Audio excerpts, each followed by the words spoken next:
Salut à tous, j'espère que vous allez bien. Aujourd'hui, on se retrouve pour une nouvelle vidéo.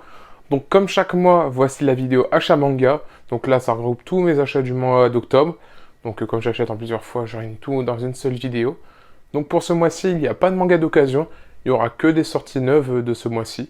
Car je n'ai pas trouvé d'occasion spéciale à acheter. J'ai pas vu d'offres alléchantes.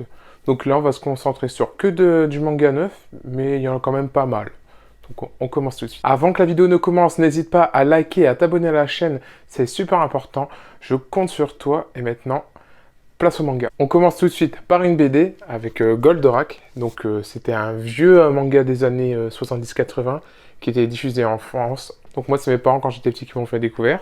Et puis j'ai adoré, donc là c'était l'occasion. Donc la BD c'est une BD française qui a été autorisée par l'auteur Gonagai, donc c'est réalisé par plusieurs Français, donc que ce soit pour le dessin ou le scénario. Donc là ça raconte l'histoire de Goldorak après la fin du dessin animé. Donc on a la suite, donc c'est vraiment très sympa. Puis à la fin on a en fait le dossier qu'ils ont envoyé au Japon pour que ce soit accordé d'être publié. Donc là, je vous montre quelques images.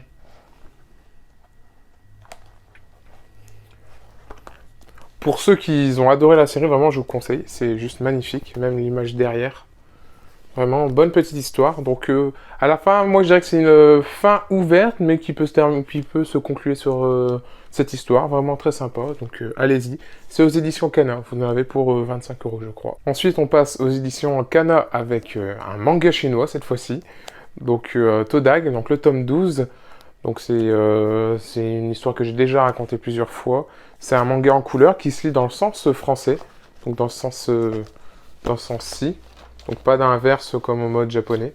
Donc vraiment, je vous conseille, c'est une superbe histoire, Todag. Donc foncez.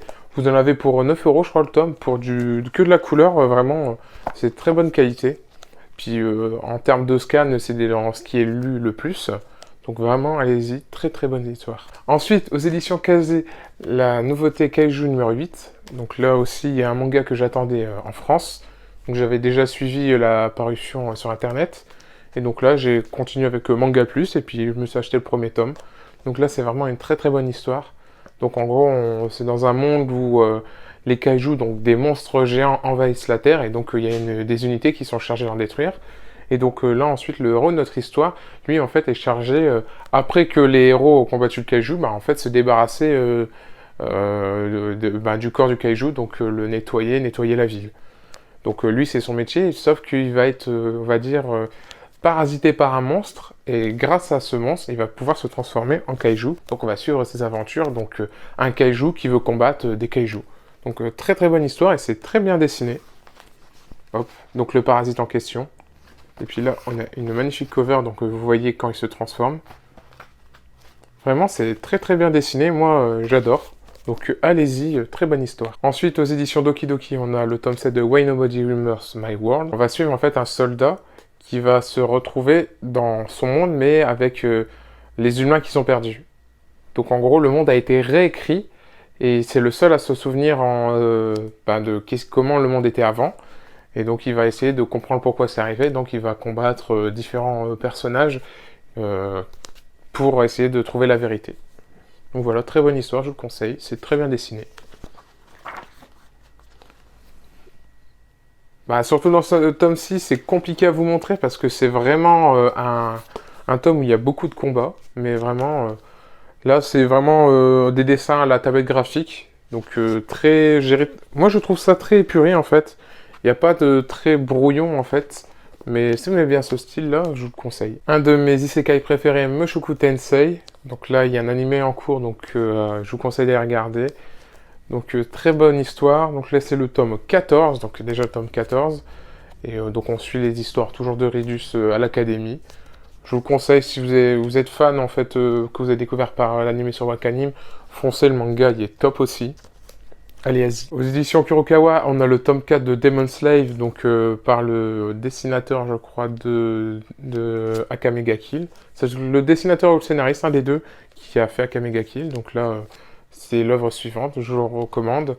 Là, on est au tome 4, donc dans un monde où en fait, c'est les femmes qui sont devenues plus puissantes grâce à des fruits du démon, en fait, des fruits du démon.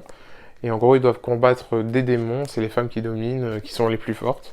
Et donc on suit notre héros qui accompagne en fait des sections militaires de jeunes filles qui combattent des démons. Donc voilà, c'est une très bonne petite histoire. Je vous recommande. Aux éditions Meian, un autre isekai avec Chilling Life in a Different World. Donc là, c'est le tome 3. Donc là aussi, un isekai, un mec qui est transporté dans un monde de fantasy, mais lui de base était dans un autre monde de fantasy, mais différent parce que dans son monde d'origine, les hommes bêtes étaient considérés comme des esclaves. C'était les humains qui dominaient. Et puis là, c'est 50-50, donc c'est pas la même chose. Il essaie de se refaire une nouvelle vie. Et puis, il a des pouvoirs cheatés, quoi. C'est pas le plus original, mais j'aime bien. Là, on est au tome 3, je l'ai lu. J'ai l'impression que déjà, on peut arriver à la fin. C'est bizarre. On peut dire, allez, en 5 tomes, c'est terminé, mais j'ai pas l'impression que ça va se terminer en 5 tomes. Donc j'attends de voir, parce que je vois pas trop la finalité. Et pour l'instant, j'apprécie. Ensuite, aux éditions Telcourt Tonkam, on pourrait se dire que c'est un autre isekai. Mais non, Légende vivante, c'est l'histoire, en fait, de 3 héros qui ont combattu le roi des démons. Donc, dont ce personnage. Et puis ce personnage, en fait, pour sceller le roi démon, va se sacrifier. Et en gros, va demander à ses deux camarades de quitter son champ de pouvoir et puis retourner à leur vie. Et lui, en gros, il va sceller le roi démon. Et je crois, pendant 20 ans, il va être bloqué. Et puis il va revenir parmi tout le monde. Sauf que lui, il n'a pas vieilli. Et 20 ans se sont écoulés. Et en gros, il va essayer de refaire sa vie, il va retrouver ses anciens camarades et tout, mais tout a changé. Et puis il est considéré comme une légende. Parce qu'il est considéré comme le héros qui est mort, mais au final, il est toujours vivant, et était juste scellé. Donc là, on suit son quotidien qui essaye en fait de revenir à une vie d'avant où un monde est en paix. Donc voilà, pour l'instant, c'est sympa. Je vois pas où ça va venir aussi pour l'instant, mais pour l'instant, il n'y a que 2 tomes, donc je laisse le temps pour l'instant. Maintenant, il y a une nouveauté aux éditions Mao. Donc, qui était déjà sorti en light novel, et là avec le manga ils ont décidé de faire un coffret avec quelques images, donc Berserk of Gluttony. Donc là j'ai eu le premier tome, donc on suit en fait l'histoire on est dans un monde de fantasy où chacun en gros gagne une bénédiction, donc une sorte de skill, donc une capacité. Et puis en gros lui il va débloquer la capacité gloutonnerie, et en gros en fait il doit dévorer des âmes pour s'améliorer, mais sauf que plus il mange d'âmes, plus il a faim, quoi. Et puis s'il mange pas, il meurt.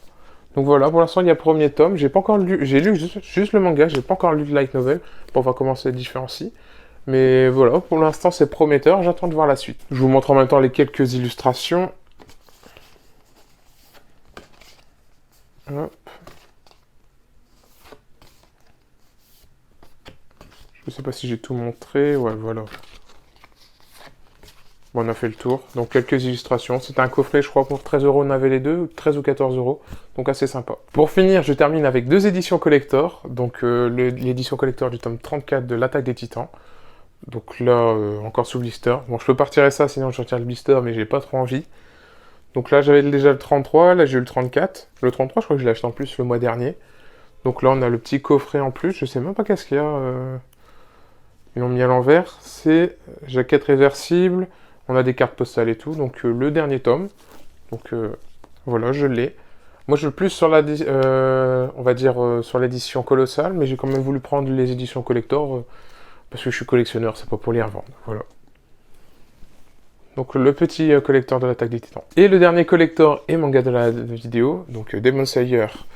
Le tome 19 en collector, donc on a le petit coffret, et dedans on a 2 tomes, donc le tome 19 normal, et on a un roman, Demon Slayer. On se rapproche doucement de la fin, ça se termine en 23 tomes, donc il va y avoir encore des collectors qui vont sortir.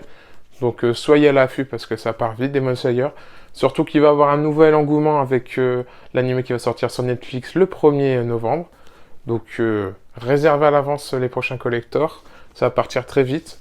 On est déjà au tome 19, je pense que le 21 est en collector et le 23 aussi, donc précommandez déjà si c'est possible, s'ils sont déjà annoncés. Donc d'ici fin de l'année prochaine, même pas milieu de l'année prochaine. Non, enfin on va dire plutôt fin de l'année prochaine, c'est terminé. Donc si vous n'avez pas encore découvert la fin, moi je connais déjà la fin, comme c'était pas déjà réédité en France, j'avais lu sur internet. Et puis là c'est ma petite relecture avec le petit roman que j'ai pas encore découvert. Donc Pour toutes les éditions collector, je le répète tout le temps, mais allez-y en avance. Pareil pour le My Hero Academia qui sera au mois de janvier. Je crois qu'au mois de février, il y a le Jujutsu Kaisen. Je fais pas la collection, mais je préfère vous prévenir. Il y en a plusieurs. Solo Leveling, je crois que c'est pour le mois de novembre, donc ou décembre, je sais plus. Il va y avoir des collecteurs de partout, donc n'hésitez pas à les précommander. Voilà, la vidéo est maintenant terminée. J'espère que vous a plu. N'hésitez pas encore à liker, à commenter. Et vous abonner surtout à la chaîne, je compte sur vous. On se rapproche bientôt des 300, donc je compte sur vous. Je vous dis à bientôt. Salut!